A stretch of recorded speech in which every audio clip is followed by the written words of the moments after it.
Hello, this is the March 2024 video edition of the Iowa General Fund Monthly Revenue Memo. My name is Eric Richardson, Fiscal Analyst with the Iowa Legislative Services Agency, the nonpartisan support agency of the Iowa Legislature. This video covers Iowa General Fund revenue for fiscal year 2024 year-to-date through April 2nd. Changes over the past year to deposit processing, as well as recent changes to the due dates for sales tax, have caused the traditional revenue analysis performed through the end of the last day of a given month to be incomplete and often misleading. For that reason, the LSA's monthly video memos present information through the first day of the following month, where the month-end deposit processing and due date changes no longer impact the analysis in a meaningful way. For the month of March 2024, the issues were eliminated with transactions processed on April 2nd. Through April 2nd and on a fiscal year basis, net receipts increased $79 million and 1.2%, an increase from the negative 0.5% growth rate calculated through March 1st. For the fiscal year, gains in sales tax and other taxes have been strong, while the net individual income tax and corporate income tax have decreased. Breaking overall net revenue into gross receipts and refunds, the current situation looks more positive.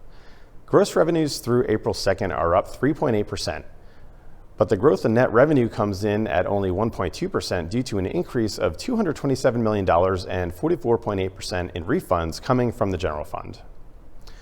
While gross deposits of sales tax have increased 2.1% for the fiscal year, sales tax transfers out of the general fund to the school infrastructure fund have decreased by 5.5% in FY 2024. This chart shows fiscal year 2024 year-to-date net revenue growth as we calculate it for these monthly video memos. Growth through April 2nd is $106 million higher than the growth calculated through March 1st. Since March 1st, sales tax growth net of refunds increased by $126 million, accounting for nearly the entire general fund growth for FY 2024 since March 1st.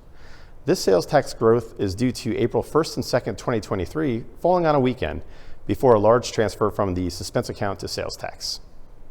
Corporate income tax growth net of tax refunds decreased by $23 million since March 1st, primarily due to a decrease in tax receipts.